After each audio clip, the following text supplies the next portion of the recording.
नमस्कार, मैं प्रद्युमन जोशीला आज के इस वीडियो में बात करने जा रहे हैं हरियाणा प्रदेश का एक ऐसा विधानसभा क्षेत्र जो किसी समय यानी परिसीमन के बाद से जो पहले वाला जो परिसीमन था उसके बाद से लेकर के यानी 1972 से लेकर के और 1996 तक लगातार बाहरी जो नेता हैं, बाहरी का मीन्स यहां यह है कि जिनका मूल गांव हल्के से बाहर है, उनको जिताते रहे। और 1996 के बाद यानी 2000 की जो ये सदी लगी, इस 21वीं सदी में 2000 से और 2024 तक जिस भी हल्के से बाहर के नेता ने वहां से चुनाव लड़ा, वो कोई कामयाब नहीं हो पाया, कोई नहीं जीत पाया। वीडियो में विस्तार से हम आपको आगे इस पर बताएंगे। उससे पहले आप सभी दर्शकों से अनुरोध है कि YouTube पर आप हमारे इस चैनल को सब्सक्राइब करें, चैनल को ज्वाइन अवश्य करें, आप वीडियो को ज्यादा से ज्यादा शेयर करें, अपने कमेंट्स अवश्य लिखें और देश और प्रदेश की राजनीति के संदर्भ में कोई भी जानकारी आपके पास हो वो भी आप हमसे साझा कर सकते हैं। तो अब मैं बात करने जा रहा हूं जिस विधानसभा क्षेत्र की, वो विधानसभा भिवानी जिले में आता है, हिसार लोकसभा में आता है।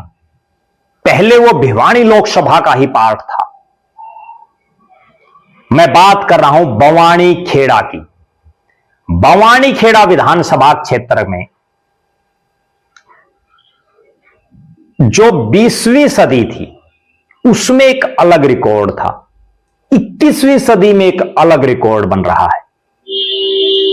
सन 1972 से लेकर के और 1996 तक वहां जितने भी चुनाव हुए, केवल 2 ही शख्स वहां से विधायक रहे। एक बार अमर सिंह धानक, जिनका मूल गांव खांडा खेड़ी है, नारनौंद हल्के में, हास्य रहते थे। और दूसरे शख्स चौधरी जगन्नाथ, जिनका मूल गांव इसरवाड़ है, तोशाम हल्के में, भिवानी रहते थे। ये 2 शख्स ही चुनाव जीते 1972 से लेकर के और 1996 तक। एक बार अमर सिंह धानक, फिर जगन्नाथ, फिर अमर सिंह धानक, फिर जगन्नाथ, फिर अमर सिंह धानक, फिर जगन्नाथ। इस तरह से सिलसिला चला। जिसने भी इनकी टक्कर में चुनाव लड़ा,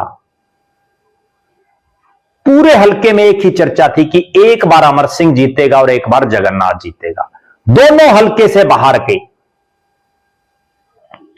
लेकिन तब तक इस हल्के में यह था कि यहां बाहरी प्रत्याशियों को हल्के के लोग सिर आंखों पर बैठाते। लेकिन 2000 का जब दौर आया, 2000 से लेकर के और 2025 तक जितने 2025 अभी चल रहा, 24 तक जितने भी चुनाव हुए, चाहे वो 2000 का हो, 2005 का हो, 2009 का हो, 2014 का हो, 2019 का हो और 2024 का हो, यानी पिछले 6 चुनाव में जब भी किसी बाहरी प्रत्याशी को टिकट मिली जो हल्के से बाहर का है, बवानी खेड़ा हल्के की जनता ने उसको मुंह नहीं लगाया, उसको हराया और बुरी तरह से हराया। अब मैं सिलसिलेवार तरीके से आपको बताता हूं। और 2000 से और 2024 तक 3 शख्स इस विधानसभा क्षेत्र से विधायक बने। तीनों का गांव इसी हल्के में है। इसका मतलब यह है कि अब यह हल्का बाहरी प्रत्याशियों को भाव नहीं देता, अब यह अपने इलाके के नेताओं को जिताने का काम करता है। सबसे पहले हम बात करते हैं 2000 में। 2000 में यहां से 2 बाहरी प्रत्याशी जिनके गांव इस क्षेत्र में नहीं, एक चौधरी जगन्नाथ ने ही चुनाव लड़ा, इसरवाड़ गांव से आते हैं, वो चुनाव हार गए, कांग्रेस पार्टी के प्रत्याशी रहे। और दूसरे यहां चुनाव लड़ा, उस समय इनेलो और बीजेपी का समझौता था। संतोष सारवान पूर्व मंत्री गोवर्धन दास चौहान की सुपुत्री हैं। मुलाना से उसके बाद वो विधायक भी रही, बड़ी कद्दावर नेता हैं। उनके पुत्र भी बहुत बड़े अधिकारी हैं। लेकिन संतोष सारवान को इस बवानीखेड़ा की जनता ने स्वीकार नहीं किया और उनको बुरी तरह से हराने का काम किया। संतोष सारवान यहां भारतीय जनता पार्टी की प्रत्याशी के तौर पर चुनाव लड़ रही थी। गोवर्धन दास चौहान का भी बहुत बड़ा नाम रहा है। संतोष सारवान ने अलग अलग विधानसभा क्षेत्रों से चुनाव लड़े, विधायक रही, बड़ा नाम रहा, लेकिन बवानीखेड़ा के लोगों ने उनको वोट उस लिहाज से नहीं दिए जिससे वो जीत जाए। इसके बाद हम बात करते हैं, यहां रामकिशन फौजी जीते इस चुनाव में, जिनका गांव सिप्पर है।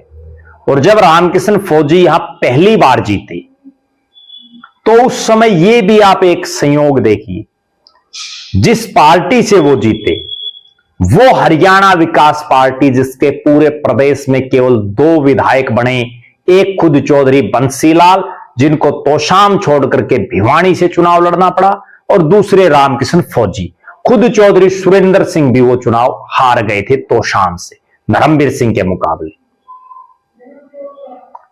लिहाजा ये क्यों जीते रामकिशन फौजी? क्योंकि 1996 से पहले यहां केवल हल्के से बाहर के नेता ही मुख्य रूप से चुनाव लड़ते थे, लोगों के पास कोई विकल्प नहीं था। 2000 में उनको पहला ऐसा विकल्प मिला कि हल्के के एक बेटे ने, हल्के के एक भाई ने चुनाव लड़ा और रामकिशन फौजी ने बड़े बड़े धुरंधरों को धूल चटा दी। फिर उसने उल्टा मुड़ करके नहीं देखा।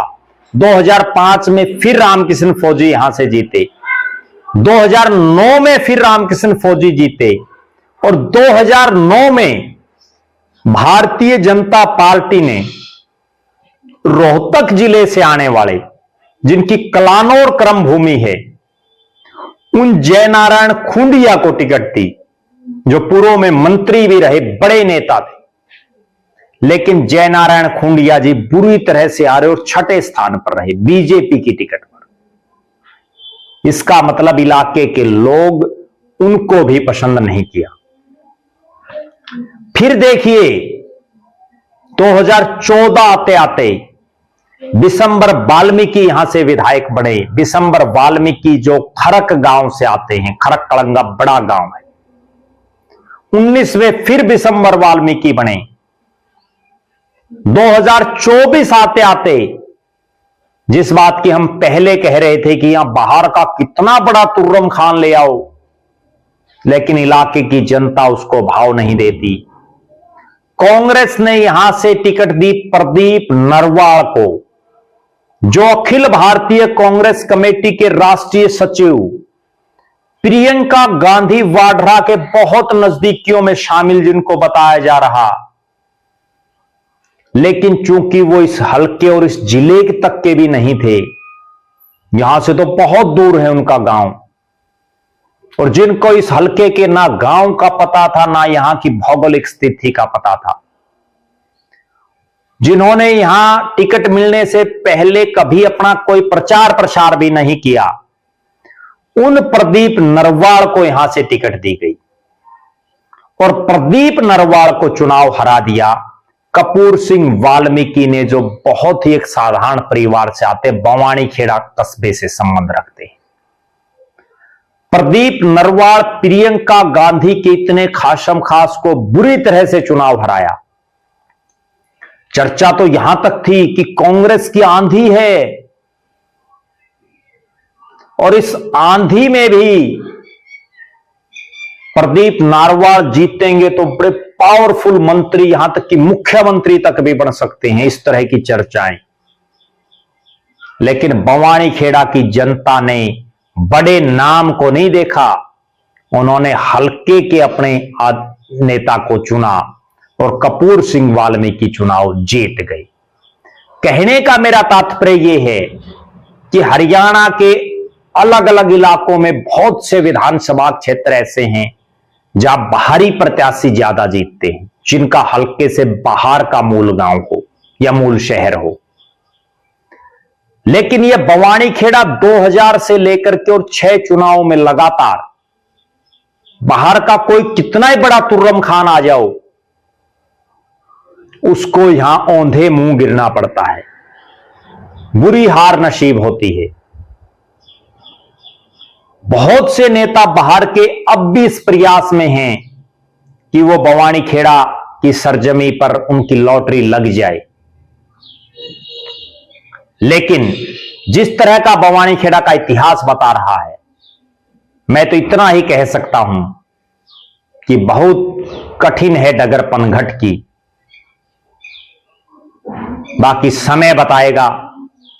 आप लगातार हमारे साथ बने रहें, हमारे फेसबुक पेज को लाइक और फॉलो करें, यूट्यूब पर चैनल को सब्सक्राइब करें, चैनल को ज्वाइन करें, वीडियो को ज्यादा से ज्यादा शेयर करें, अपने बहुमूल्य कमेंट्स अवश्य लिखें। बहुत बहुत धन्यवाद। आपका अपना प्रद्युमन जोशीला।